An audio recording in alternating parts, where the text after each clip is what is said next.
Hello everyone, and welcome to my General Hospital official channel. I hope everyone is having a wonderful day. Before we begin, please hit the subscribe button and give this video a thumbs up. General Hospital spoilers for the next 3 weeks, May 19th to June 6th, predict that Michael Corinthos will have the opportunity to make a daring move, and Sonny Corinthos' adversary may discover that they cannot hide forever. Lucy Coe will also have an emergency, so let's talk about the Port Charles chaos. The week of May 19th to 23rd will see Sasha Gilmore Corbin's terror at Rick Lansing's demand that she appear in court. With custody of Michael's children at issue, Sasha is concerned that the truth about her pregnancy will be revealed. Jason Morgan will not be pleased with this outcome either, but he does not want Sasha to leave. Sasha and Jason believe they have taken precautions, so he may believe they only need to stick to their paternity deception plan and hope for the best. Nina Reeves and Carly Spencer's argument will escalate, as Sonny pleads with Willow Corinthos to postpone the hearing. The nurses' ball will ultimately begin, so expect Nina and Drew to be stuck hosting the red carpet as a team. Lucy will have to cope with an issue that puts the festivities in peril, but we are confident that she will find a solution in the end. The nurses' ball typically features outstanding performances, and this year's gala will be no different. There will be an amazing performance by musical talent YDE, but another surprise guest will come before the event ends. Of course, the nurses' ball will be plenty of drama, since it will serve as the setting for a dramatic tale conclusion. The revelation of Giovanni Gio Palmieri's true parentage should take place while the celebration is still going on. Lulu Spencer and Cody Bell will continue to search for hard evidence, and one or both of them may be responsible for blowing everything up once they find it. Brooke Lynn Quartermaine and Dante Falconeri will be surprised to learn that Gio is their adult son. Dante will be astounded to learn that Brooke Lynn has kept her pregnancy and adoption a secret from him for nearly 2 decades. Brooke Lynn will undoubtedly have an emotional reaction to Gio being the child she abandoned all those years ago. Brooke Lynn will notice Lois Cerullo's silence about this arrangement and will undoubtedly be upset. Meanwhile, Christina Corinthos Davis is about to face a harsh surprise. There will be some alarming discoveries about Alexis Davis and what she has been hiding. Christina will most likely discover that Ava Jerome and Rick Lansing have collaborated on a blackmail scheme that has put Alexis in a difficult situation. Christina may end up in prison if Alexis continues to break the rules. Back with Carly, she'll meet Vaughn for the first time and may think he's Jocelyn Jack's type of guy. Jason also has an unusual phone call coming up that may help him solve a case. Someone suspicious will call Jason. Will this person know who is targeting Sonny? GH teasers indicate that Jason will take use of any information he learns between May 26th and May 30th. It's critical to figure out who is behind the attacks on Sonny as soon as possible, because he's still trying to escape out of the mafia. Sonny can't make a deal with Jen Sidwell for the Piers until he's convinced Sidwell isn't after him. Will Jason receive proof that points to Sidwell or in another direction? Emma Scorpio Drake will try to make Jocelyn pay for stealing her work and Professor Henry Hank Dalton's research assistant employment. Emma is unaware that Jocelyn is on a WSB mission and will do anything to obstruct her efforts. Jocelyn may play even dirtier with Vaughn's help, so stay tuned for more bad news for Emma. If Michael's divorce and custody hearing is not postponed, he might make a dramatic appearance between June 2nd and June 6th. Carly intends to fight for Michael in court, but what if Michael discovers what's going on and eventually struts in? This could be the ideal time for a Michael recast to make his first appearance, so keep that in mind. Michael might spend more time recovering at the clinic in Germany, but he may check himself out if he decides this is more important. Regardless, things could get ugly in the courtroom, especially if Rick discovers Sasha is pregnant with Michael's child and questions her about it on the stand. According to General Hospital spoilers, there will be some surprises and shakeups in PC, so stay into the ABC drama. Laura Lee Bell of The Young and the Restless has announced that she and other cast members will participate on Family Feud this summer. Excited fans hope to compete against General Hospital cast mates. It had been 25 years since she was on the show. Celebrity Family Feud host Steve Harvey keeps viewers entertained, and supporters of the competitors like that the victors get to contribute money to charity. Laura Lee commented on her Instagram post about the Y&R crew that it has been 25 years since her previous appearance on the show. The CBS daytime drama star posted a selfie of her squad. They featured Melissa Claire Egan, Michelle Stafford, Joshua Morrow, and Brighton James. Each of them held a placard that read, "And no feuding in this family." Laura Lee Bell's caption repeated the idea, saying, "We played at Family Feud app today, but there's no feuding in this family. Stay tuned for an air date this summer." Excited fans wanted more spoilers from the genuine Christine Williams, but she didn't give anything else away. However, she did mention in the comments that additional information will be released later. Of course, fans wanted to know who the Y&R cast would be competing against. Some fans hoped they would face off against The Bold and the Beautiful, while others speculated that it may be the stars of ABC's General Hospital. Nina visited Curtis' office to discuss giving Drew bad press. Curtis claimed that Portia convinced him not to publish any unfavorable pieces about Drew for fear of a lawsuit. "Portia knows better than anyone else what Drew has done to you. I don't understand why she wants you to go easy on him," she said. Curtis suddenly informed Nina of his suspicions and what Nina already knew. "Portia's being blackmailed," he explained. Nina didn't reveal her knowledge of the situation and asked Curtis why he thought his wife was being blackmailed. Curtis explained that all of Portia's unusual requests helped him reach this conclusion. "The only thing that makes sense is that Drew has leverage over her," Curtis told me. Curtis was astonished when Nina informed him that Willow's divorce court date was June 2nd. Drew has Willow believing that if she goes after Michael while he's out of the country receiving treatment in a burn unit, it will somehow end with her getting sole custody of her children, Nina said Curtis with a chuckle. Curtis advised Nina speak with someone who had influence on Michael, so she left to do just that. Curtis called Drew into his office. "You're blackmailing my wife," he remarked when Drew arrived. Willow was amazed by Isaiah's dance talents in the practice hall for the nurses' ball. Isaiah addressed Willow as Nurse Corinthos, so she informed him that she wouldn't be Nurse Corinthos for much longer because she had a court date for her divorce and custody dispute. Willow reverted to cult mode, telling Isaiah that she had complete faith in Drew, and that he would not stop her from obtaining custody. Drew was set up. "A judge will see that," Willow said. Willow stated she regretted how things ended with Michael. "But I'm finally where I'm supposed to be with Drew," she went on. Isaiah asked Willow how she saw her life after the legal dispute being concluded. "In an ideal world, Michael would understand that our children belong with their mother," says Willow. She also believed that Drew would be an excellent father for Michael's children. Isaiah was likewise astonished to learn that Willow was seeking sole custody. Willow described what happened in Germany. "When he refused to see me, it sent a really clear message. I have to protect my children and my custody of them," Willow told me. Ava stopped by Portia's workplace for a talk. Portia showed her a piece she had read about Drew in the Port Charles Herald. "I must say, when the story broke, I had to wonder, was this your handiwork?" Ava was curious.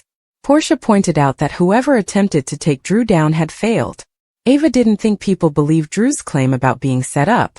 "That poor deluded Willow might believe him, but I don't think anyone else does," she remarked. Portia bemoaned that Drew was attacking her more than ever. "His latest demands are impossible and ridiculous," Portia said, citing Drew's commands that she recruit Curtis to run against Laura for mayor. "Well, Drew thinks that everybody is as easy to manipulate as Willow," Ava properly observed. Portia agreed, pointing out that Curtis and Laura were friends, therefore he would never go for it. Ava also alerted Portia that Drew's documentary crew was following Trina around the gallery. Portia began to cry at the thought of Drew being engaged in Trina's life in any way. "You know, I don't hate anybody, but I truly hate Drew Kane," she told me. Ava advised Portia to tell Curtis the truth. Portia was still not sure. "You got in over your head. It happens. But you can still fix this.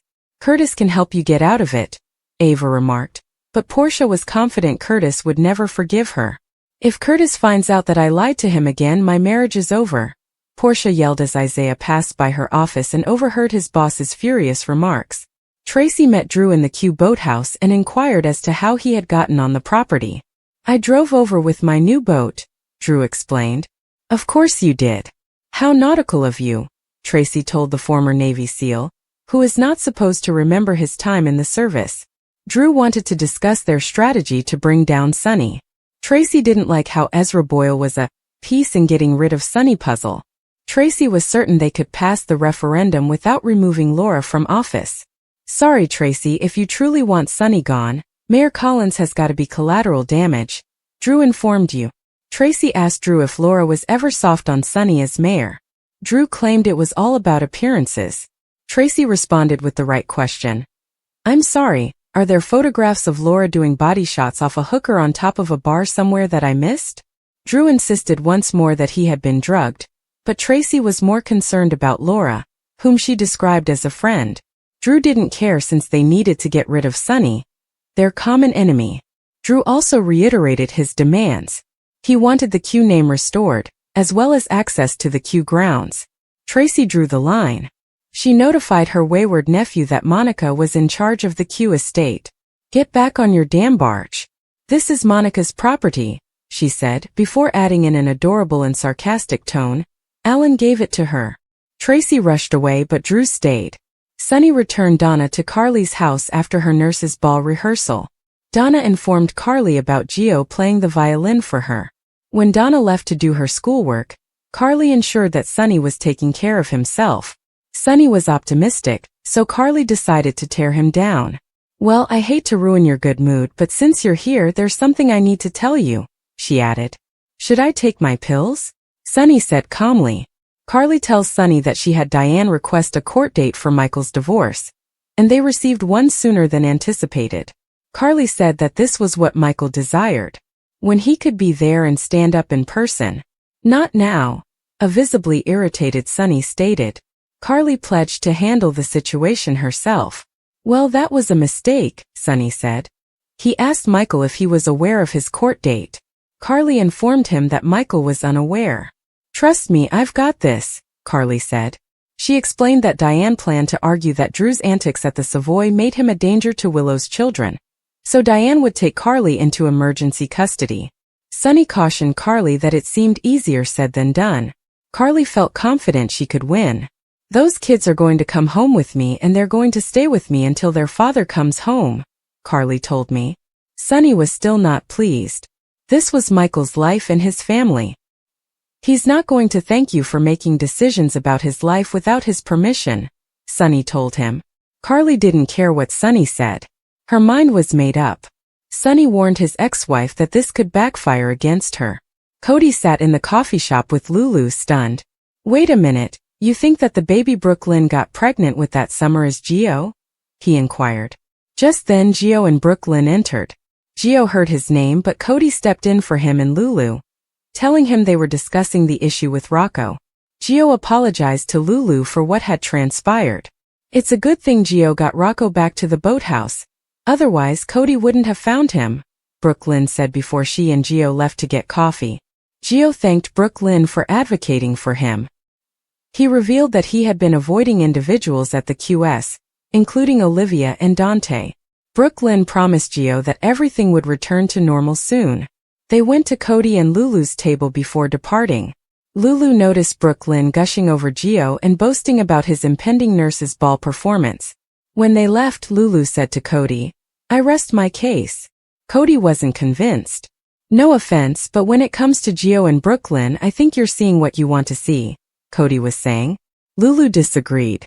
Everything in my gut tells me that Gio is Brooklyn and Dante's son, she claimed, admitting she couldn't be certain Brooklyn recognized this. Cody was still unsure if Gio was Brooklyn's son, but he was eager to help Lulu prove it.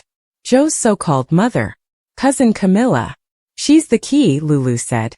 We need to find out where she was and what she was doing the day that Gio gave birth.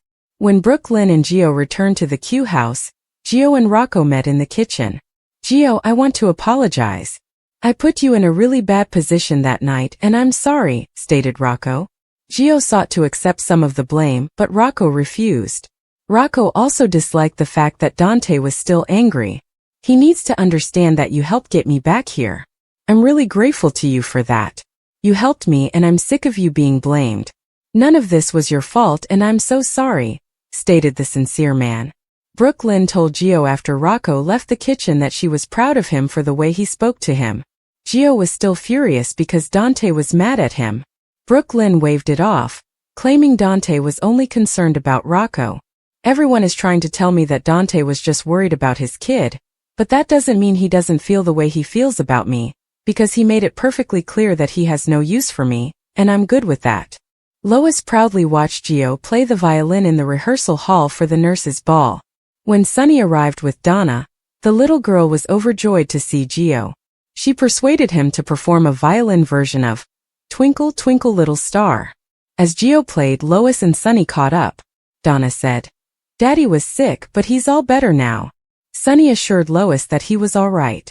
Donna asked Gio to play violin at her September birthday party before asking when Joe's birthday was. Lois had an anxious expression on her face when Gio replied, "June 4th. Lois left, and Sonny took Donna to her dancing rehearsal down the hall before returning to speak with Gio. "I heard you had an eventful couple of days," Sonny replied. "Not me, Rocco. Thank God he's all right because it was all my fault," I said. "When Danny showed me where Rocco was, I should have called Dante or Lulu. Instead, I snuck Rocco back to the boathouse. I thought he could drink a bunch of water and sleep it off," he told me. Sonny understood. "How would you know he had alcohol poisoning? You're a musician, not a doctor. Anyone would have made that mistake," he replied. Sonny also told Gio that Dante was so harsh on him because he was afraid for Rocco. "If I thought you did something wrong, I would be very angry about it. But I don't think that you did, and I appreciate what you did for my grandson," he told me. Brooklyn stood outside the Q boathouse talking to her child, who she knew was somewhere out there. "All I've ever wished, all I've ever hoped for is that wherever you are and whoever you're with, that you're happy and healthy, safe and so loved," she told me. Chase came over and saw Brooklyn in tears and inquired what was wrong. "Today's my son's birthday," she remarked. "I can't stop thinking about my son Chase, especially now that we're starting a family." Brooklyn astonished at her ability to keep this secret for 22 years. Brooklyn revealed that she now dreams about her kid all the time. "I dream that he would come find me. God, I wish that were true. I would give anything to meet my son," she said. Chase told his wife that no one was keeping her from locating her son. Brooklyn stated that she did not want to interrupt his life. "If my son truly wanted to find me, I would face any consequence that came my way, but he has to be the one to blow this open, Chase," Brooklyn told me. Lois arrived after Brooklyn had walked away. She informed Chase that it was a wonderful day, and she just wanted to think. "I think you're here for the same reason Brooklyn was. It's your grandson's birthday," Chase told me. Lois acknowledged that she gave herself time to ponder on this day every year. "Do you think I made a mistake all those years ago, not encouraging Brooklyn to keep her baby?" Lois was wondering. Chase told Lois to concentrate on the now. Cody overheard Lulu in a coffee shop asking about a Catholic adoption agency in Brooklyn. "Are you still doing research on your adoption story? 'Cause Tracy told me you walked away from that," he joked. Lulu stated she was simply tying up loose ends from her studies. Cody didn't believe Lulu's excuse, but she requested him to leave the situation alone. He refused. "Lulu, I keep catching you in these lies, and you keep explaining them away with half-truths. I need the whole story. Brooklyn and Chase are my friends too. You digging around in their personal business? It's not cool, Lulu," Cody exclaimed. Lulu finally admitted to Cody that she was looking into a Brooklyn adoption agency after Brooklyn gave birth to and abandoned Dante's son. Cody was startled since he had always assumed Brooklyn had an abortion because she never mentioned her pregnancy. Lulu revealed that she discovered Brooklyn had given up a baby boy for adoption when she broke into Marty's hotel room. "Cody, I know I got it right. I confronted Brooklyn about it, and she confirmed it. Everything Martin wrote down was true," Lulu told me. "I think Dante deserves to know he was a son out there. I practically begged her to do the right thing," Lulu recalled. Cody was astonished when Brooklyn declined. "I never thought that she would keep a secret this big from Dante. It's not like they're total strangers. They've been friends forever," he told me. Cody agreed with Lulu. "I've been lied to about who I was for most of my life, and now you're telling me that Dante has a son out there and Brooklyn doesn't want him to know." "No, sorry, that's not happening," Cody said to Lulu's disbelief. Someone had finally taken her side. Lulu then received a call with information. Brooklyn said she used the St. Ignatius Adoption Agency, But St. Ignatius closed their doors in 1987, Lulu tells Cody. I think Brooklyn lied because she knows exactly where Brooklyn's son is. Cody assumed Lulu knew where Brooklyn's baby ended up. I do. He's at the Quartermains. I think Dante's son is Gio Palmieri, she replied, smiling slyly. After alerting Dante about the damage to Rick's automobile, he worried how Christina perceived it. She told him she had just witnessed an accident that night, but had no idea it was Rick's car until Molly informed her there was a crash. Christina was off the hook until Rocco arrived home and distracted Dante. When Christina left, Dante begged Rocco to tell him what actually transpired at the college campfire. Rocco reported he had fun at first, but then felt compelled to consume too many shots. But Danny had nothing to do with it. I'm the one who decided to play that game, Rocco told me. Dante instructed Rocco to continue but not to protect Danny and Gio. Wait, Gio?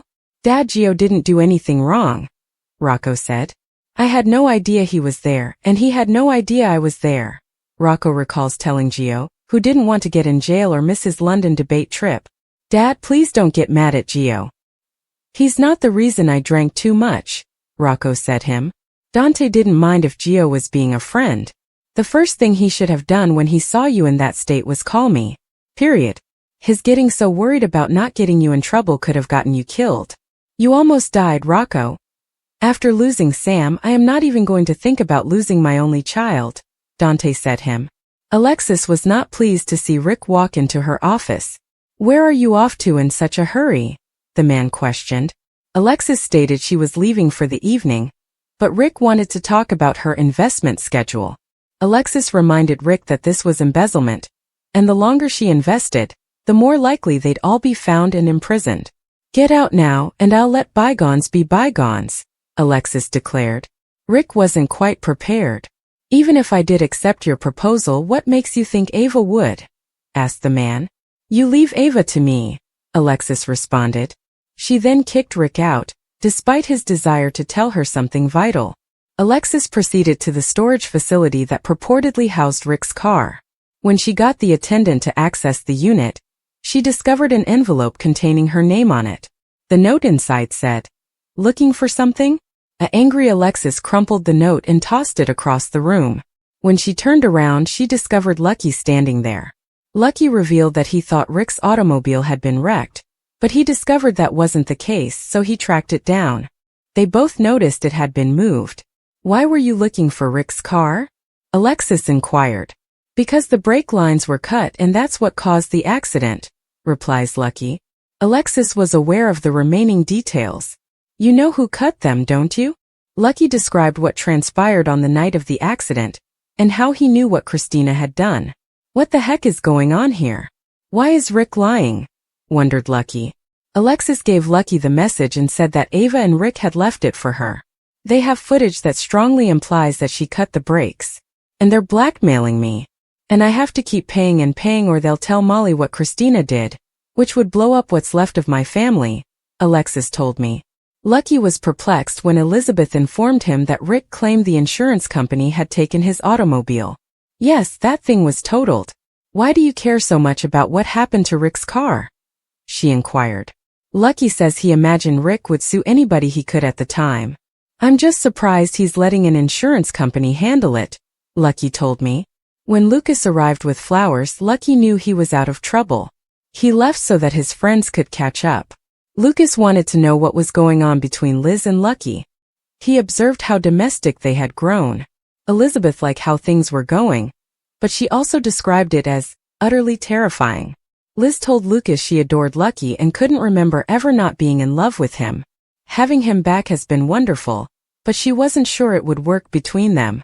What I need in a relationship Lucky may not be able to provide, Liz stated, noting that Lucky is a traveler. I would ask him to stay and he would try, but in the end it just wouldn't work out. It's funny. Luke always used to call Lucky Cowboy. And that's exactly who he is, riding off into the sunset, looking for his next adventure. According to her. General Hospital spoilers reveal. A preview video has been posted for the week of May 19, 2025. It features Drew Kane and Nina Reeves hosting the 2025 Nurses Ball. However, It is teased that someone would abruptly crash the ceremony. Could it be someone unexpected like Michael Corinthos? Continue reading and let's talk about what's coming up on ABC soap opera. 2025 Nurses Ball. The preview video starts with Drew and Nina announcing the 2025 Nurses Ball. For years, the Nurses Ball was a massive annual event that featured stunning revelations and shocks. Expect mayhem and shocking revelations. For starters, the narrator verifies in the video that someone we'll never believe crashed the ball. Before we get to the big reveal, let's look at some of the other sequences in the preview clip. Carly Spencer and Nina Reeves brawl. For starters, Nina has a crazy crush on Carly Spencer. Nina will erupt when Carly tries to take Willow Tate Corinthos' children away from her. In fact, Nina slaps Carly. The two then fight while rolling around on the couch. Joe's announcement. According to General Hospital spoilers, Giovanni Gio Palmieri expresses a desire to try something new. Lois Cerullo appears to be terrified, but we know the adoption secret will remain hidden for some time. Ned Quartermain looks perplexed, and Lois becomes concerned. While Gio is unaware of something, it may remain a mystery for some time. That is because there are indications that the ball crasher could be Michael. With the narrator teasing that someone will crash the occasion, who else could it be?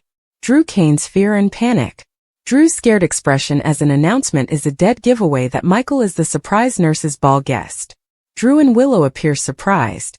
Drew hiring that nurse to lie to Willow about Michael not wanting to see her. It appears like the truth is about to be out. Plus, with Sonny Corinthos pressing Willow to postpone the court date, it appears that the truth is soon to be revealed. Willow's discovery of Drew's actions could spell the end of the couple's relationship. However, once Drew is gone, Michael and Willow's second love story may begin. That is, until Willow discovers Michael's pregnancy with another woman. The General Hospital spoilers for the week of May 19th to 23rd state that Christina Corinthos Davis will confront a terrible twist, while Giovanni Gio Palmieri's secret is about to erupt. It appears that Jason Morgan will also receive some surprising information, so let's talk about what's coming up in Port Charles. First, Nina Reeves will lose her cool when she confronts Carly Spencer about the custody drama. Jocelyn Jacks will arrive after Nina strikes Carly in the face to receive an update on all that has happened in Carly's life. Curtis Ashford will have to make a huge decision later this week after confronting Drew Kane about Portia Robinson's blackmail issue. Fans will also see Sasha Gilmore Corbin freak out when Rick Lansing summons her to court. When Sasha understands Rick wants her to testify at Willow and Michael Corinthos' hearing, she fears the worst. Since Sasha and Jason are attempting to maintain a phony baby daddy farce, she will express her concerns and receive encouragement from him. Next, Lulu Spencer will learn new information about her attempt to prove Gio is Brooke Lynn Quartermain and Dante Falconeri's child. After gathering information with Cody Bell's assistance, Lulu will closely monitor Lois Cerullo. Lulu will see additional indications about Lois' grandmotherly behavior toward Gio, and may be inclined to confront her at some point. On May 20th, the Nurses Ball will kick off with a lively red carpet event presented by Nina and Drew Kane. You can guarantee there'll be some tension and discomfort as Drew and Nina strive to maintain the peace. Of course, it wouldn't be the Nurses Ball if Lucy Coe wasn't dealing with a major issue, so she'll be in for a challenge. Christina will be taken aback when Alexis Davis receives some shocking news. Christina appears to be going to learn that Ava Jerome has been blackmailing Alexis, who is aware that her daughter accidentally cut the brakes on Rick's automobile. Christina's commitment papers will suddenly make a lot more sense to her. While Carly exchanges introductions with Vaughn, Anna Devane will also put a plan into action.